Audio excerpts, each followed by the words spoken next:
नमस्कार दोस्तों, कैसे हैं आप सभी? आप सभी का मैं आपके मंच the success point at the rate पे शानदार महत्वपूर्ण प्रश्नों की श्रृंखला में एक बार फिर से आपका स्वागत करता हूं। जी हां दोस्तों, आज हम आधुनिक भारत के महत्वपूर्ण एमसीक्यू प्रश्नों को देखेंगे, जो कि आपके किसी भी कॉम्पिटिटिव एग्जाम के लिए काफ़ी इंपॉर्टेंट होगा, चाहे वो यूपीएससी हो, यूपीपीएससी हो या कोई अदर कॉम्पिटिटिव एग्जाम हो। सभी प्रतियोगी परीक्षाओं के लिए काफ़ी उपयोगी है। तो फटाफट से वीडियो को सब्सक्राइब करें, बेल आइकन ऑन करना ना भूलें ताकि नोटिफिकेशन आपको मिलती रहे। दोस्तों, ज़्यादा से ज़्यादा शेयर कीजिए, लाइक कीजिए। वीडियो को कैसी लगती है कमेंट में ज़रूर बताएं। बहुत ही शानदार सेशन है दोस्तों, बहुत ही लाजवाब प्रश्नों को आपके बीच में लेकर आता है the success point at the rate. उम्मीद करता हूं कि आप सब पढ़ रहे होंगे, इसी तरह से पढ़ते रहिए, मेहनत करते रहिए, मुस्कुराते रहिए। अगर आप वन लाइनर प्रश्नों को देखना चाहते हैं तो वन लाइनर प्रश्न भी मेरे चैनल पर अवेलेबल हैं, आप उसको देख सकते हैं प्लेलिस्ट में जा करके। दोस्तों, the success point at the rate एक ऐसा मंच है जो बहुत ही महत्वपूर्ण प्रश्नों को आपके बीच में लेकर आता है, जिससे आप अपना सिलेक्शन पा सकते हैं। तो मेरी ईश्वर से प्रार्थना है कि आप सबका सिलेक्शन हो। तो आज का पहला प्रश्न प्यारे दोस्तों,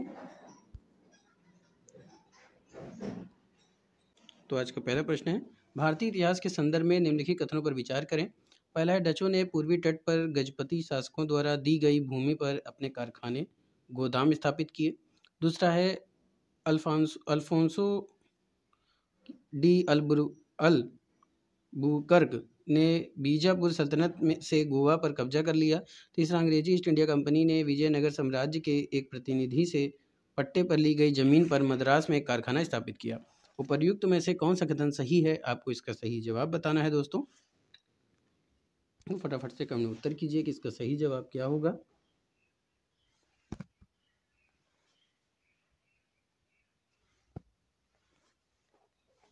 तो दोस्तों, अगर बात की जाए भारतीय इतिहास के संदर्भ में निम्नलिखित कथनों पर विचार करने की, तो डचों ने पूर्वी तट पर गजपति शासकों द्वारा दी गई भूमि पर कारखाने गोदाम स्थापित किए। तो ये कथन आपका प्यारे दोस्तों गलत हो जाएगा। अगला कथन है, अल्फोंसो डी अल्बुकर्क ने बीजापुर सल्तनत से गोवा पर कब्जा कर लिया। ये कथन बिल्कुल सही है। अगला कथन, ईस्ट इंडिया कंपनी ने विजयनगर साम्राज्य के एक प्रतिनिधि से पट्टे पर ली गई जमीन पर मद्रास में कारखाना स्थापित किया। तो ये दोनों ही कथन प्यारे दोस्तों सही है। तो दूसरा और तीसरा किस कूट पे दे रहा है? बी पे दे रहा है। B is the right answer for this question. अगले प्रश्न की तरफ चलते हैं। प्यारे दोस्तों, अगला प्रश्न है कि भारत ने 1919 में क्रांति सरकार के कार्यों को आरक्षित और हस्तांतरित विषयों में विभाजित किया गया था। यानी कि भारत 1919 में, ठीक है दोस्तों, 1919 की बात है। तो दोस्तों, प्रश्न है, भारत सरकार अधिनियम 1919 में क्रांति सरकार के कार्यों को आरक्षित और हस्तांतरित विषयों में विभाजित किया गया था। निम्नलिखित में से किस आरक्षित विषय माना गया था? निम्नलिखित में से किसे आरक्षित विषय माना गया था? ऑप्शन है, न्याय प्रशासन, स्थानीय स्वशासन, भू राजस्व या फिर पुलिस।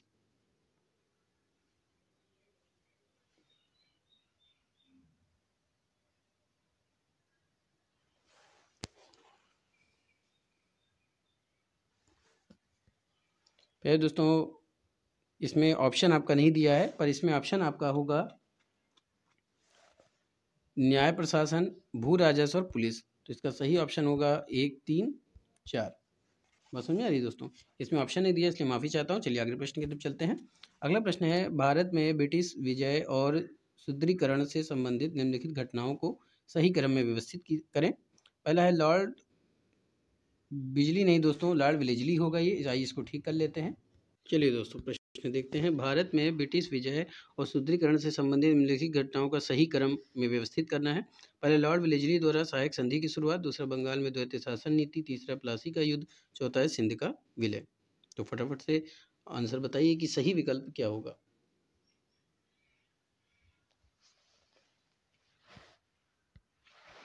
तो दोस्तों, बात की जाए तो पहला होगा आपका प्लासी का युद्ध, उसके बाद होगा बंगाल में द्वैत शासन नीति, सॉरी माफ़ कीजिएगा, द्वैत प्रशासन नीति, ठीक है, या उसको शासन नीति भी कह सकते हैं। दूसरा है, इसके बाद आपका होगा लॉर्ड विलेजली द्वारा सहायक संधि की शुरुआत, फिर होगा सिंध विजय। तो यानी कि ऑप्शन आपका प्यारे दोस्तों क्या हो जाएगा? 3, 2, 1, 4। 3, 2, 1, 4 कौन से भी दे रहा है? सी पे। तो see the right answer for this question. अगले प्रश्न की तरफ चलते हैं। अगला प्रश्न प्यारे दोस्तों, 18वीं शताब्दी में भारत में ब्रिटिश प्रभुत्व के विस्तार में योगदान देने वाला एक महत्वपूर्ण कारक कौन सा था? ऑप्शन है, बंगाल, मैसूर और पंजाब जैसे प्रमुख भारतीय राज्यों के बीच अशांति और आंतरिक संघर्ष। दूसरा, लॉर्ड डलहौजी द्वारा व्यक्ति का सिद्धांत लागू किया गया? व्यक्ति होगा दोस्तों, ठीक है, ये व्यक्ति नहीं व्यक्ति होगा।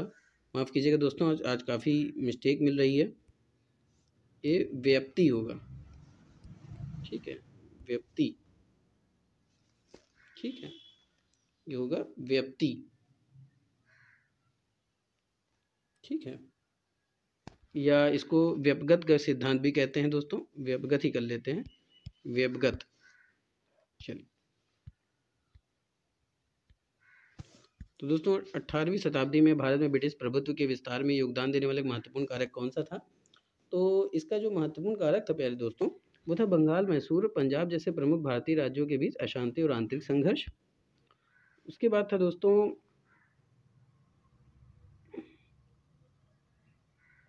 आपका ब्रिटिश ईस्ट इंडिया कंपनी की बढ़ती आर्थिक शक्ति और व्यापार पर उसका एक अधिकार का होना। तो पहला और तीसरा, पहला तीसरा कहाँ पे दे रहा है दोस्तों? ए पे दे रहा है, तो A is the right answer for this question. अगली प्रश्न की तरफ चलते हैं। अगला प्रश्न है दोस्तों कि कथन ए और कारण से संबंधित है। कथन कह रहा है कि 17वीं और 18वीं शताब्दी में भारत में ब्रिटिश शक्ति का उदय यूरोपीय शक्तियों, विशेषकर ब्रिटिशों की भारतीय राज्यों पर सहन और नौसैनिक श्रेष्ठ से काफ़ी प्रभावित था। कारण था अंग्रेज, मराठों और हैदराबाद के निजाम जैसे स्थानीय शासकों के साथ अपने गठबंधन का लाभ उठाकर विशाल क्षेत्र पर अपना नियंत्रण मजबूत करने में सफल रहे।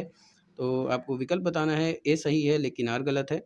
ए गलत है यानी कथन गलत है, कारण सही है, या दोनों सही हैं। और कथन कारण जो है वो कारण जो है वो कथन की व्याख्या करता है, या दोनों सही हैं, कारण जो है वो कथन एक की व्याख्या नहीं करता है। तो फटाफट से उत्तर दीजिए दोस्तों।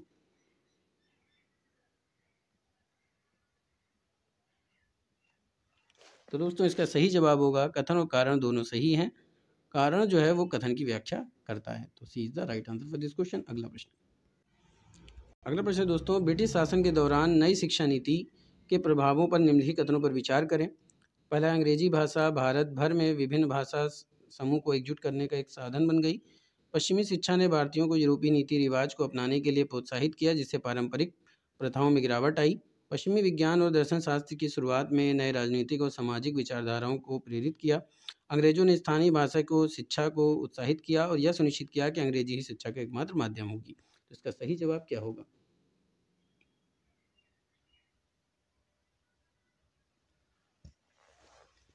तो दोस्तों अंग्रेजी भाषा भारत भर में विभिन्न भाषाएं समूह को एकजुट करने का एक साधन होगी, ये सही है। अगला, पश्चिमी शिक्षा ने भारतीयों को यूरोपीय रीति रिवाज को अपनाने के लिए प्रोत्साहित किया, जिससे पारंपरिक प्रथाओं में गिरावट आई, ये भी सही है। पश्चिमी विज्ञान और दर्शन शास्त्र की शुरुआत में एक नए राजनीतिक और सामाजिक विचारधाराओं को प्रेरित किया, ये भी सही है। तो पहला, दूसरा, तीसरा कौन से भी दे रहा है? ए पे दे रहा है, तो A is the right answer for this question. अगले प्रश्न की तरफ चलते हैं। तो दोस्तों अगला प्रश्न है, निम्नलिखित नीतियों घटनाओं को सही कालानुक्रम में व्यवस्थित करना है। पहला, वर्नाकुलर प्रेस अधिनियम का परिचय, मद्रास में रैयतवाड़ी बंदोबस्त की शुरुआत, भारतीय राष्ट्रीय कांग्रेस की स्थापना, पहला कारखाना अधिनियम। तो दोस्तों बात की जाए तो सबसे पहले मद्रास में रैयतवाड़ी बंदोबस्त की शुरुआत की गई थी। उसके बाद वर्नाकुलर प्रेस अधिनियम लागू किया गया था। उसके बाद पहला कारखाना अधिनियम बनाया गया था दोस्तों। उसके बाद भारतीय राष्ट्रीय कांग्रेस की स्थापना की गई थी। तो 2, 1, 4, 3, तो ये बी पे दे रहा है, तो B is the right answer for this question. अगले प्रश्न की तरफ चलते हैं। प्यारे दोस्तों अगला प्रश्न है, दयानंद सरस्वती निम्नलिखित में से किस मिशन के संस्थापक थे? ब्रह्म समाज, चिन्मय समाज, आर्य समाज या फिर प्रार्थना समाज?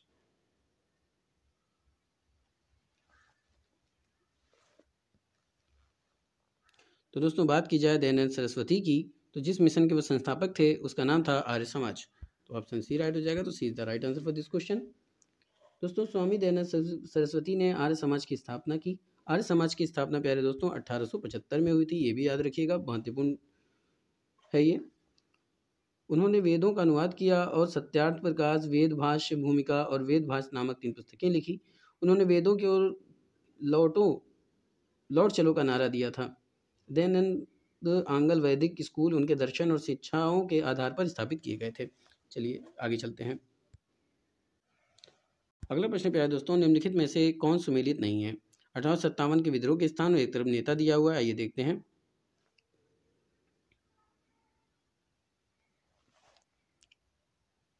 तो दोस्तों एक तरफ कानपुर है, नाना साहेब, सही है। पाकपत शामल, ये भी आपका सही है प्यारे दोस्तों। मथुरा कदम सिंह, ये आपका गलत हो जाएगा दोस्तों, क्योंकि मथुरा की अगर बात की जाए, ठीक है दोस्तों, तो ये देवी सिंह थे, ना कि कदम सिंह थे। कौन थे? देवी सिंह, याद रखिएगा, ये देवी सिंह थे। चलिए और फैजाबाद से मौलवी अहमदुल्ला। ये सही है, तो कौन सा? सी, तो यानी कि तीसरा, तो C is the right answer for this question दोस्तों। चलिए आगे चलते हैं। आगे के प्रश्न दोस्तों, मैसूर युद्ध और कौन से वर्ष मिट्टी को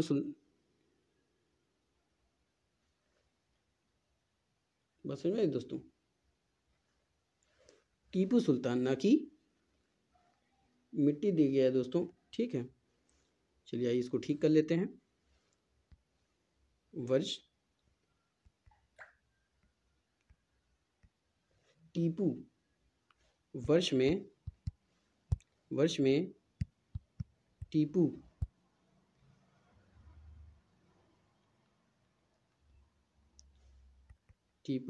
सुल्तान की हत्या हुई थी। आपके ऑप्शन है दोस्तों, तीसरा 1792, तीसरा 1798, चौथा 1799 या चौथा 1805। तो दोस्तों अंगल मैसूर युद्ध की बात की जा रही है, कौन से वर्ष में टीपू सुल्तान की हत्या की गई थी? तो ये की गई थी चौथा 1799 में। तो C is the right answer for this question, यानी चौथा अंगल मैसूर युद्ध। चलिए आगे चलते हैं। अगला प्रश्न है दोस्तों, सैन्य विद्रोह के समय भारत के गवर्नर जनरल कौन थे? Lord Hardinge, Lord Canning, Lord Lytton या फिर लॉर्ड डलहौजी।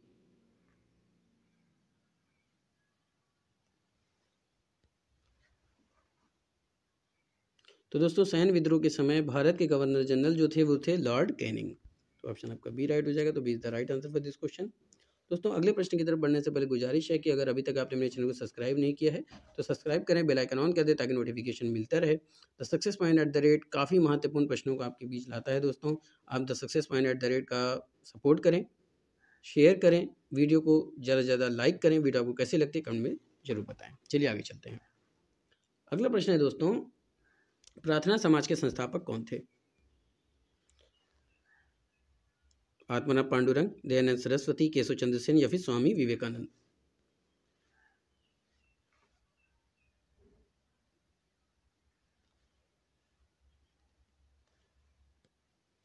तो प्यारे दोस्तों बात की जाए प्रार्थना समाज की, तो प्रार्थना समाज के संस्थापक आत्माराम पांडुरंग थे, जिन्होंने प्रार्थना समाज की स्थापना 1867 में की थी, ये याद रखिएगा। चलिए तो ऑप्शन ए राइट हो जाएगा, तो is the right answer for this question. अगला प्रश्न, व्यवगत के सिद्धांत यानी हड़प नीति की शुरुआत की थी? लॉर्ड कैनिंग ने, लॉर्ड रिपन ने, लॉर्ड डलहौजी ने या फिर वारेन हेस्टिंग्स ने।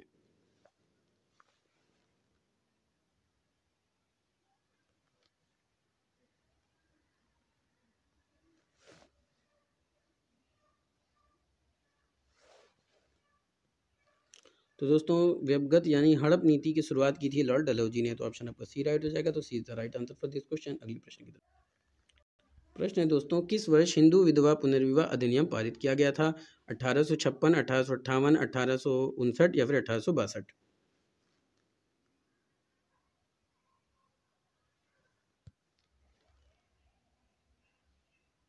तो दोस्तों जिस वर्ष हिंदू विधवा पुनर्विवाह अधिनियम पारित किया गया था वो वर्ष था 1856। तो ऑप्शन ए राइट हो जाएगा, तो is the right answer for this question. अगला प्रश्न, आत्मीय सभा के संस्थापक कौन थे? राजा राम मोहन राय, केशव चंद्र सेन, देवेंद्रनाथ टैगोर, राजा राधाकांत देव।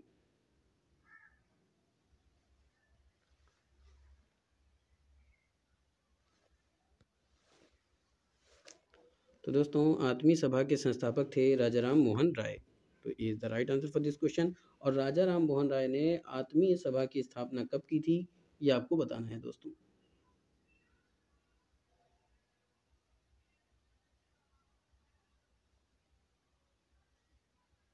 बताइए,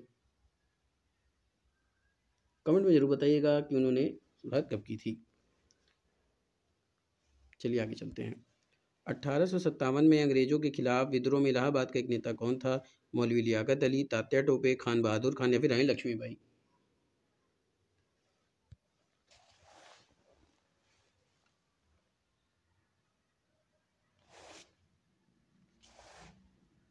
तो दोस्तों बात की जाए 1857 में अंग्रेजों के खिलाफ विद्रोह में इलाहाबाद का एक नेता कौन था, तो ये थे आपके मौलवी लियाकत अली। तो is the right answer for this question. अगले प्रश्न की तरफ चलते हैं। अगला प्रश्न है दोस्तों, प्लासी के युद्ध के बाद को बंगाल का नवाब बनाया गया था, यानी प्लासी के बाद किसको बंगाल का नवाब बनाया गया था? ऑप्शन है सिराजुद्दौला, मीर जाफर, अलीवर्दी खां या फिर मीर कासिम।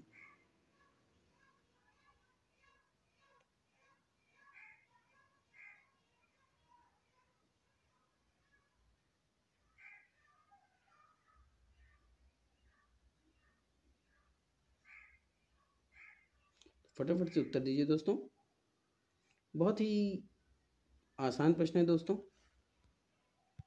तो प्यारे दोस्तों, प्लासी के युद्ध के बाद जिसको बंगाल का नवाब बनाया गया था वो था मीर जाफ़र। तो आंसर आपका बी राइट हो जाएगा। B is the right answer for this question. अगले प्रश्न की तरफ चलते हैं। पंजाब के पूर्व महाराजा दिलीप सिंह के विषय में निम्नलिखित में से कौन सा कथन सही है? पहला, 23 अक्टूबर 1893 को उनका निधन पेरिस में हुआ। नासिक में उनकी अंत्येष्टि हुई। उन्होंने कभी भी सिख धर्म नहीं छोड़ा था। वह कभी भी रूस नहीं गए। दोस्तों ये रूस होगा, ठीक है। तो दोस्तों इसका सही जवाब क्या होगा? जल्दी से फटाफट से कमेंट में आंसर कीजिए।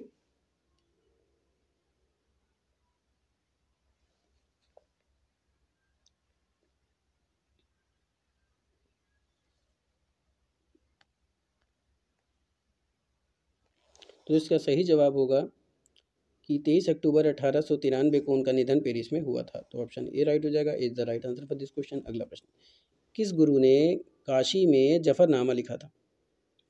बस समझे दोस्तों, माफ़ कीजिएगा, किस गुरु ने फारसी में जफरनामा लिखा था? गुरु हर राय, गुरु हरिकिशन, गुरु गोविंद सिंह, गुरु तेग बहादुर।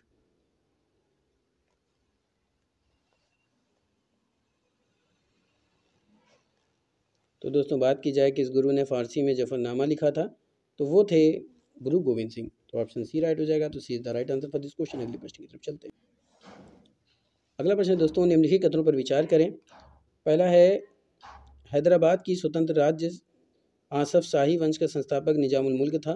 निजामुल मुल्क तुरानी गुट का था। उसने सैयद बंधुओं के पतन में महत्वपूर्ण भूमिका निभाई। बिल्कुल सही है। अगला कथन है, निजामुल मुल्क ने केंद्रीय सरकार से अपनी स्वतंत्रता की खुलेआम घोषणा कभी नहीं की, मगर व्यवहार में स्वतंत्र शासक के रूप में कार्य किया था इसने। बिल्कुल सही है। अगला है, 1724 में सकूर खेड़ा के युद्ध में निजामुल मुल्क ने मुगल सूबेदार मुबारक खां को पराजित किया। इसके बाद मुगल बादशाह ने निजामुल मुल्क को दक्कन का वायसराय नियुक्त कर दिया और उसे आसफ जह की उपाधि प्रदान की। तो ये तीनों ही कथन सही हैं। तो किस कूट पे दे रहा है? डी पे। तो D is the right answer for this question. अगले प्रश्न की तरफ चलते हैं। अगला प्रश्न है दोस्तों, निम्नलिखित कथनों में से कौन सा एक सही नहीं है? पहला है, अली वर्दी खान को बंगाल में राजस्व कृषि पद्धति प्रारंभ की। महाराजा रणजीत सिंह ने लाहौर में तोपों के निर्माण के लिए आधुनिक ढलाई कारखाने स्थापित किए। आमेर में सवाई जयसिंह ने न्यूक्लिड के रेखा गणित के तत्वों का संस्कृत में अनुवाद कराया। मैसूर में टीपू सुल्तान ने श्रृंगेरी मंदिर में देवी शारदा की मूर्ति के निर्माण के लिए धन दिए। तो इसमें कौन सा कथन सही नहीं है, आपको यही बताने हैं।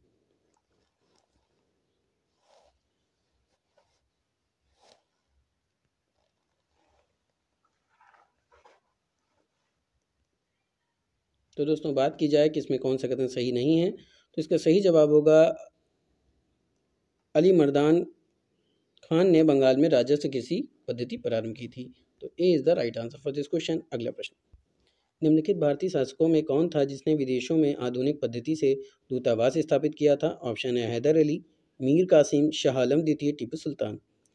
कौन सा ऐसा भारतीय शासक था जिसने विदेशों में आधुनिक पद्धति से दूतावास स्थापित किया था?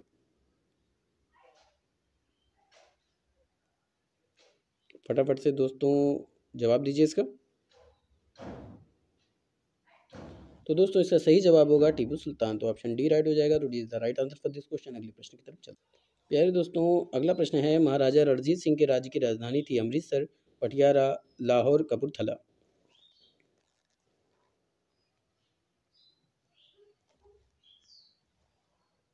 तो दोस्तों बात की जाए महाराजा रणजीत सिंह के राज्य की राजधानी क्या थी, तो महाराजा रणजीत सिंह के राज्य की जो राजधानी थी वो थी प्यारे दोस्तों क्या थी?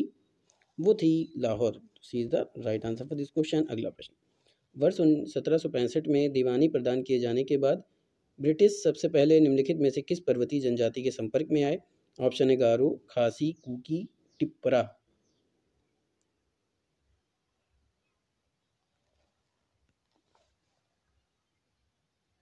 तो दोस्तों वर्ष 1765 की बात है। दीवानी प्रदान किए जाने के बाद ब्रिटिश सबसे पहले जिस भारत पर्वतीय जनजाति के संपर्क में है वो था Khasi. B is the right answer for this question. अगला प्रश्न दोस्तों, निम्नलिखित में से कौन से एक मुगल सम्राट द्वारा नियुक्त बंगाल का अंतिम गवर्नर सूबेदार था? ऑप्शन है, सरफराज खान, मुर्शीद कुली खान, अलवर्दी खान, सुजाउद्दीन मोहम्मद खान।